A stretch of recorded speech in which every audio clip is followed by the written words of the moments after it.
remember gripping the back of the folding chair so hard that my knuckles turned white. The auditorium was buzzing, parents cheering, cameras flashing, but all I could hear was his voice in my ear. After this, I'm leaving you, just like that. No warning, no fight, no emotion. He said it like he was reading the weather. He broke me first, not with screaming or betrayal you could see coming, but with silence sharp enough to cut bone. I looked over at our daughter on the stage, her face glowing with pride, and I forced myself to smile. My silence was my answer. I didn't scream, I didn't cry, I didn't ask why, not in that moment, because I refused to let him ruin this milestone for her. She deserved a mother who showed up with grace, even when her world was crumbling behind her eyes. But inside I shattered into 1,000 tiny pieces. I was deceived so easily. I thought we were happy, or at least functional. Guess what? He thought I would stay blind, stay quiet, stay small. I realized right then, standing in the middle of a crowd that couldn't hear my heart breaking, that I had been living in a betrayal I never even saw forming. He sat beside me through the whole ceremony, clapping and laughing, as if he hadn't just torched 2 decades of marriage in one sentence. Stories of betrayal aren't always loud. Sometimes they're whispered in the middle of standing ovations, hiding inside proud tears. I learned that day that the quietest betrayals leave the deepest scars. When the ceremony ended, he reached for my hand like nothing had changed. I flinched. I pulled away. He noticed and smirked. A sick, twisted smirk that said, "See, I still control how you feel." She cried in silence all these years, I thought, and now it was my turn. Except this time, my silence would be a weapon, not a prison. Walking to the parking lot, he had the audacity to say we should talk about it later, maybe over dinner. I was nothing to him, just a companion he could discard when convenient. I nodded, but inside the gears were already turning. He thought I would beg. He thought I would collapse. Oh, he had no idea who he was dealing with. By the time we got home, I had already started packing a plan instead of a suitcase. Betrayal either breaks you or builds you, and I refused to let it break me anymore. I replayed every red flag I ignored, every time my gut twisted but I made excuses. Nobody believed her, I thought, remembering how often I told myself that things would get better if I just tried harder. As I folded his shirt and placed it in a box, I knew something he didn't. She planned it all.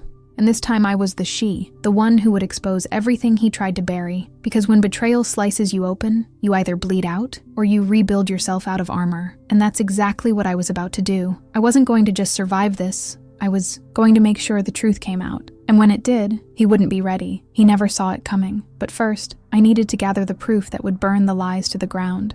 The night after the graduation, while he slept like nothing happened, I sat alone in the kitchen, heart pounding against my ribs. I knew there had to be something. People don't just wake up one morning and decide to leave without a backup plan. My fingers trembled as I picked up his phone, feeling like I was touching a snake about to bite. But deep down, I knew. I found the messages that would change everything. Scrolling through, it didn't take long. There they were. Love notes, late-night confessions, half-naked pictures from someone he claimed was just a friend. My stomach turned. He betrayed me without even blinking. Every business trip, every late meeting, it had all been a carefully crafted lie. I could barely breathe, but at the same time, a twisted sense of relief washed over me. I wasn't crazy. My intuition had been screaming the whole time. Each message felt like a blade slicing through old scars. I was deceived so thoroughly, it almost felt like a bad movie. But this was my life, my home, my family, my heart on the line. And he treated it all like it was disposable. Part of me wanted to wake him up right then and shove the phone in his face, but the wiser part of me, the mentor inside, whispered, "Not yet. Patience is power." I screenshotted everything, hundreds of messages, every dirty secret, every promise he made to her behind my back. So I showed him the proof, but not yet. I saved it all in a hidden folder, backing it up twice. One day, I would lay it all bare, and he wouldn't be able to squirm out of it. Betrayal is heavy, but evidence is bulletproof. I realized then that revenge doesn't come from screaming or throwing things across the room. It comes from standing tall when they expect you to collapse. It comes from exposing their lies so completely that even they can't deny it. The truth came out the moment I saw those texts. I didn't have to fight to convince anyone anymore. The facts spoke louder than heartbreak ever could. As the hours passed, I thought about the woman he was so eager to build a new life with. I almost felt sorry for her. Almost. Because if he could destroy one family so easily, what made her think she wouldn't be next? She finally left her dignity somewhere the moment she decided to be part of this mess. And soon, she would learn just how much wreckage she helped create. By sunrise, I wasn't the same woman who sat paralyzed in that graduation ceremony. I was someone else, someone sharpened by truth and ready for war. Revenge wasn't about ruining him. It was about reclaiming myself. It was about making sure he felt every ounce of pain he so carelessly handed out. And guess what? I didn't need to scream or beg for attention. My silence would do the talking. My proof would tell the story. My silence was my answer, and it would echo louder than any confrontation ever could. I tucked the phone back where I found it, took a deep breath, and smiled for the first time in days. The game had changed. He thought I would stay broken. He thought wrong. Now it was my move, and he wouldn't even see it coming.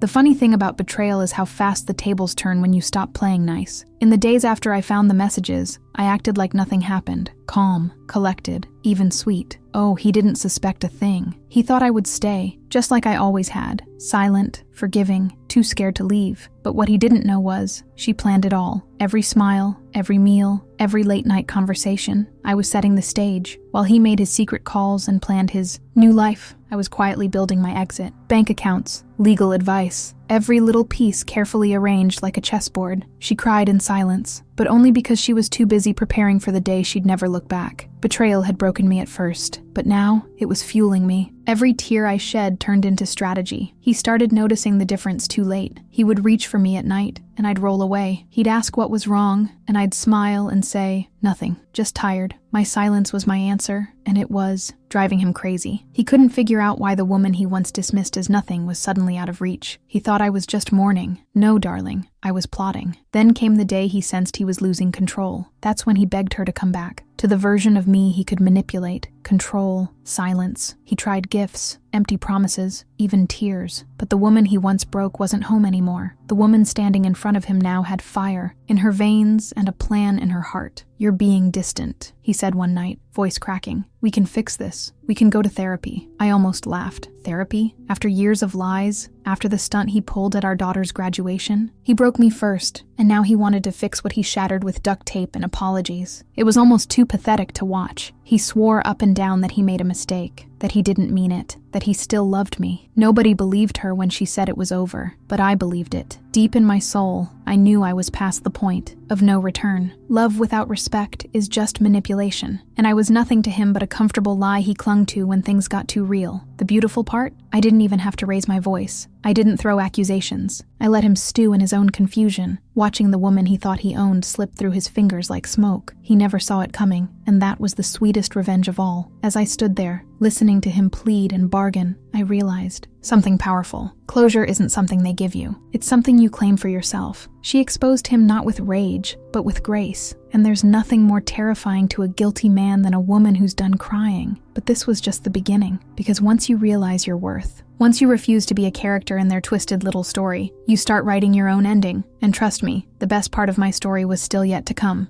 The night I decided to show him everything, there was a strange calm in me, like the storm had already passed, and now it was just time to clean up the wreckage. I sat across from him at the kitchen table, the same table where we once planned our future, and pulled out my phone. I didn't say a word. My silence was my answer as I scrolled to the folder labeled simply, Truth. He looked confused at first, then nervous, then downright terrified. I slid the phone across the table, and as his trembling fingers picked it up, I watched his face drain of color. I found the messages, every dirty secret, every betrayal, every disgusting thing he thought he could keep hidden. It was all there, staring back at him. No way out, no more lies. At first, he tried to deny it. Of course he did. That's what people like him do. "It's not what it looks like," he stammered. "You're reading it wrong." But he betrayed me, and there was no misunderstanding betrayal. The words were crystal clear. His affair, his manipulation, his endless lies. It was all spelled out, in black and white. I sat there, watching him unravel, and realized something. Guilt is loud. It flails, it screams, it gaslights, it begs. But the truth? Oh, the truth is quiet. The truth doesn't need to yell. So I showed him the proof, and then I just sat back and let reality do what it does best, destroy the fake world he had built. The truth came out that night, not just about his affair, but about everything else he had tried to hide. Financial secrets, broken promises, fake friendships. I saw him for what he really was. Not a husband, not a partner, but a master illusionist who finally lost control of the show. He thought I would stay, but he was dead wrong. When he realized he couldn't talk his way out, he got angry. Oh, the rage that comes when a man's mask finally slips. But I didn't flinch. I didn't cry. I didn't beg him to stay. I just stood there, calm and solid, while he collapsed under the weight of his own lies. That's the thing about truth. Once it's out, it doesn't go back in the box. You ruined everything, he snapped at me, desperate to shift the blame. Imagine that. The man who shattered our life accusing me of wrecking it by daring to uncover it. That's betrayal for you. It twists reality until you barely recognize it. But she finally left, and no amount of guilt tripping was going to chain her back. That night, standing in the ruins of what we once were, I realized that betrayal doesn't define you. It refines you. It burns away everything that was fake and leaves you standing, raw but real. And when the smoke clears, you're stronger than you ever thought possible. But little did he know, the real storm hadn't even started yet, because exposing the truth was just step one. And trust me, revenge? Oh, revenge was already on its way, dressed in silence and a brand new smile.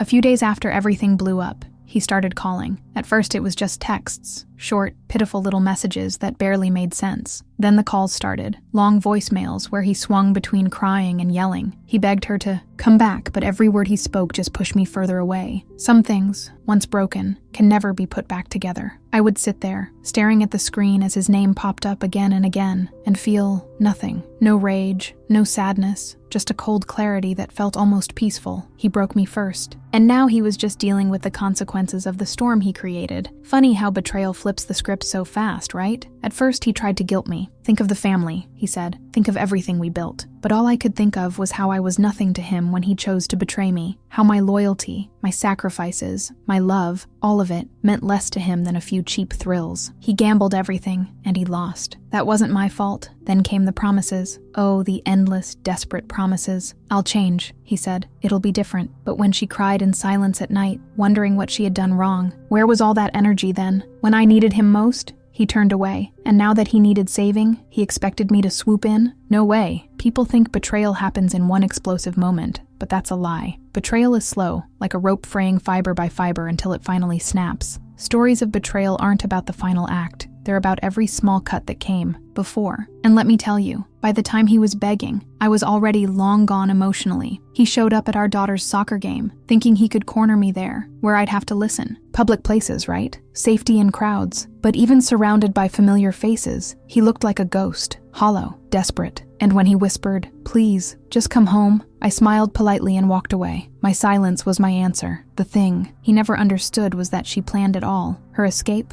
her healing, her freedom. I didn't just stumble into a better life by accident. I chose it. I fought for it. Every ignored call, every unanswered text, was a brick in the wall that now stood between us, and no amount of begging could tear it down. Sure, sometimes at night, the memories would creep in, the good times, the promises we made, but then I'd remember the way he lied so easily, the way I was deceived, and just like that, the spell would break again. Healing isn't about forgetting the pain. It's about remembering the lesson louder than the hurt. He never saw it coming. He thought I'd always be the one waiting by the door, forgiving, forgetting, but not this time. This time, she finally left, and there was no coming back. And if he thought that was painful, well, he had no idea what was waiting for him just around the corner. Because once you betray someone's soul, you don't just lose them, you wake up their strength. And mine? Oh, it was just getting started. The day came when I finally decided enough was enough. I was done hiding, done protecting the image of someone who didn't deserve it. If he wanted to play dirty, I could show him just how much dirt he left behind. She exposed him, not with rage, not with screaming, but with undeniable, brutal truth. It was our daughter's post-graduation party. Friends, family, old neighbors, all gathered, all smiling, all thinking they knew who we were. Perfect little family, right? Wrong. I waited until the speeches, until every eye was on us, until he looked so smug, so sure he still controlled the narrative. That's when I struck. I stepped up to the mic, heart pounding but voice steady. I looked him straight in the eyes. "Before we celebrate tonight," I said, "there's something you should all know." The room froze. You could hear the clink of a glass being set down. The truth came out, slow and sharp, like a knife sliding between ribs. I read the messages, not all of them, just enough for everyone to understand. I found the messages weeks before, screenshots safely tucked away, like ammunition. I prayed I'd never need, but that night, I fired every single bullet, calmly, methodically. No shouting, no tears, just facts. He stood there, pale as a sheet, mouth opening and closing like a fish gasping for air. He never saw it coming. He thought he could betray me in private and still stand tall in public. But betrayal has a way of rotting everything it touches, and that night,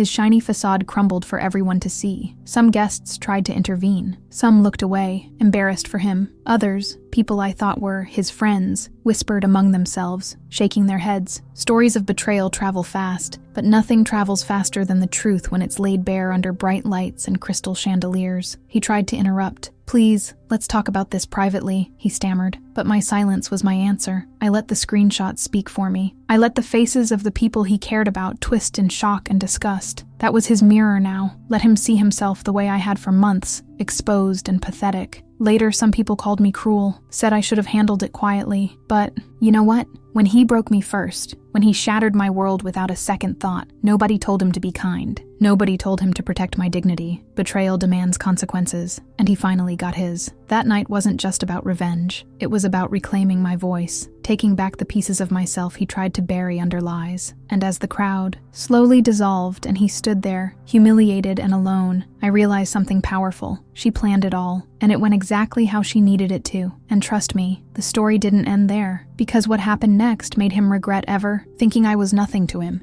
The days after the party were intense, but I wasn't about to let up. He tried to turn it around, tried to play the victim. "You humiliated me," he said, as if he'd given me any choice, as if I hadn't spent countless sleepless nights pretending. Everything was fine while he worked on his betrayal behind my back. He begged me to take him back, over and over again, not with sincerity, not with real regret, but with the same arrogance that had gotten him into this mess. He thought somehow that after all of this, I would just forgive him and let him walk back into my life. He begged her to come back, but I wasn't about to fall for the same trick twice. It was almost laughable, watching him grovel. I remember how he looked, the desperation in his eyes, the way he'd pace around the house, mumbling apologies that felt empty. All the while I was just sitting there, listening, watching. I wasn't angry anymore. I was indifferent. His words had no power over me. I had already made my decision, but it wasn't just about him. It was about me, about finally realizing that I deserved so much more than a man who would betray me in the first place. I had to ask myself, what kind of woman would I be if I went back to him? The answer was clear. I was deceived once, and I refused to live in a lie again. As he begged, I thought of all the times I had put his needs before mine, all the times I had stayed silent, thinking I could fix things. But silence doesn't heal anything. It only lets the wound fester. This was different. I wasn't silent anymore. I wasn't going to let him have the last word, the last laugh. I had taken my power back, and I wasn't about to give it away again. She planned it all, the quiet moments, the decisions I made with clarity. There was no room for hesitation now. I had nothing left to lose. My heart, my dignity, my peace. He'd taken all of that, but what he never took was my strength. And that's exactly what I was going to use to end this once and for all. He didn't understand why I wouldn't take him back. He was shocked. He thought we could just move on from this like nothing happened. But the truth is, you can't unsee the things you've seen. You can't erase the way someone's betrayal makes you feel. Once trust is broken, it's gone forever. Betrayal does that. It leaves a mark that can't be erased. In the end, he made one final attempt, a last-ditch effort to win me over, but he never saw it coming. The moment he reached for me, I backed away. He couldn't touch me anymore. I had seen him for who he truly was, and he wasn't the man I thought I loved. He was just a stranger, a liar, and as I walked away from him that day, I felt something shift inside me. I wasn't just walking away from the man I once called my husband. I was walking toward the life I was meant to have, the one he tried to steal from me, the freedom I'd been denied for too long.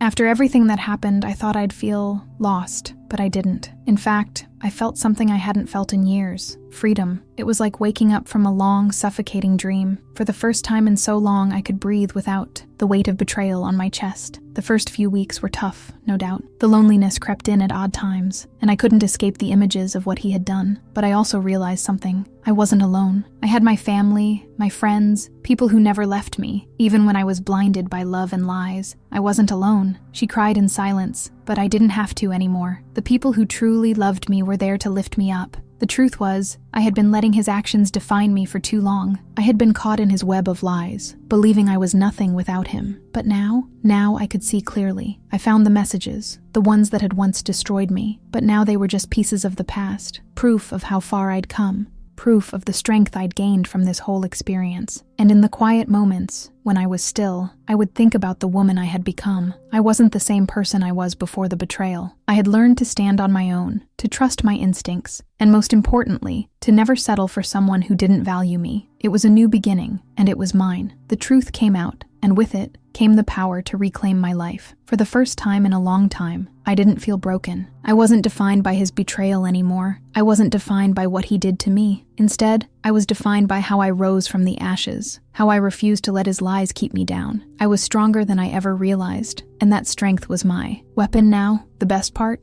I wasn't angry anymore. Sure, I had every right to be, but anger was a poison, and I refused to drink it. I didn't need revenge. I needed peace. I needed to let go. Revenge wasn't what I wanted. I wanted to move on, to take back everything he had stolen from me, piece by piece. I wanted my life back. I remember one day, sitting in my favorite spot by the window, thinking about how much I had grown. I thought about all the stories of betrayal I had heard in the past, but never understood. Now, I understood them all too well, and I knew that I wasn't the only one. So many women, so many people, go through the same thing. He betrayed me, but that wasn't the end of my story. It was the beginning of something much greater, and as I took a deep breath, I realized that this wasn't the end. It was just the beginning of a new chapter, and this time, I would write it myself. No more living in the shadow of someone else's lies. No more silencing my own truth. I was finally free. My silence was my answer, and it was louder than any words he could say. I had done it. I had walked away, and I had reclaimed everything I thought I had lost. And you know what? He never got to see it. He never saw me coming, because I didn't need him anymore. I was stronger than he could ever imagine. And the best part? He would never have the power to hurt me again.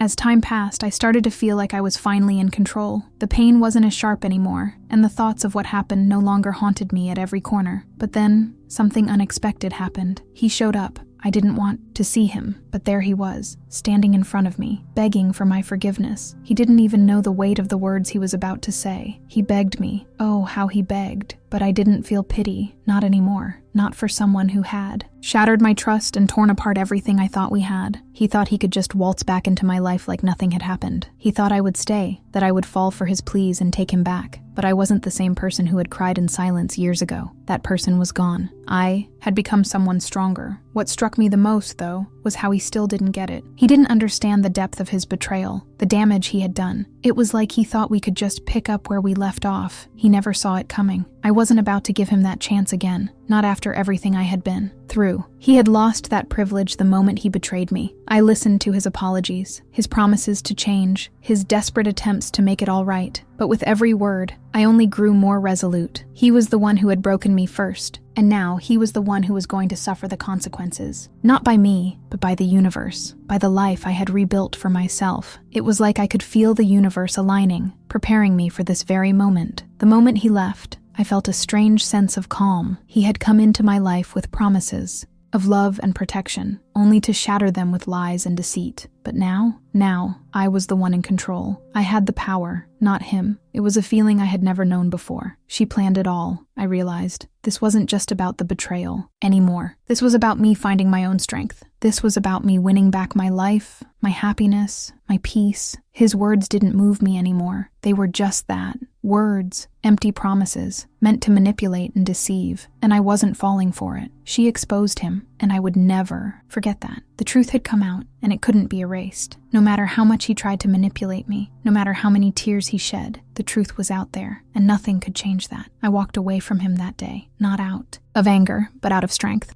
I had already moved on. I had already become the woman I had always wanted to be. The woman who didn't need anyone to complete her. The woman who could stand on her own, proud and strong, no matter what anyone else thought. And as I walked away, I realized something. The final victory wasn't in the confrontation. It wasn't in him begging or me standing my ground. The final victory was in me walking away and never looking back. It was in me reclaiming my power and my life. It was in knowing that I was never going to be the same again. I was free. Nobody believed her. But now, everyone would know the truth. I've never felt this level of freedom before. It was like I was walking on air, untethered, unburdened by the weight of my past. I didn't have to look over my shoulder anymore. The man who once claimed to love me had shown me his true colors, and in doing so, he had freed me from the chains of his lies, his manipulation, his control. I was no longer a victim of his betrayal. I was the survivor of it, the victor. I had to let go of everything that kept me bound to him, every memory, every hope, every dream I had once held for us. Gone. It was painful at first. The thought of everything I had lost, of how deeply I had been deceived. It hurt more than I could have ever imagined. But then I realized something. The truth came out, and with it came clarity. I saw the world for what it truly was, not through the lens of deceit he had put over my eyes. I saw the truth of my own strength, and in that truth, I found my peace. I found my ability to breathe again. I found a life that was mine and mine alone. The house we shared, the dreams we once talked about, they were all just that, dreams. Now I was awake. I had no one to answer to. I had nothing to prove. The silence I had once held as a weapon was now my shield. My silence was my answer. I didn't need to say anything more. My actions spoke louder than any words ever could. I didn't need his apology. I didn't need his excuses. I didn't need him to tell me I was the best thing that ever happened to him. I didn't need to hear him beg. I had heard it all before. He betrayed me, and that betrayal had no place in my life anymore. No amount of remorse could change the fact that he broke my trust. No amount of promises could change the truth of what he had done. But the best part? I wasn't angry anymore. I wasn't bitter. I had moved beyond that. I was deceived, yes, but now I understood the lesson. I understood the strength it took to walk away from someone who had once meant everything to me. I understood the power of choosing myself, of saying no to toxic love, of refusing to settle for less than I deserved. And as I walked into the future, I walked with a heart that had healed, a mind that had cleared, and a soul that had been renewed. I didn't need anyone's validation anymore. I was whole, I was strong, and I was ready for whatever came next. I had taken back my life, my peace, and my freedom. He never saw it coming, but that didn't matter. What mattered was that I was finally free. In the end, it wasn't about revenge. It wasn't about proving anything to anyone. It was about reclaiming myself. It was about showing the world that no one could ever break me again. She finally left, and in doing so, she found herself. I found myself.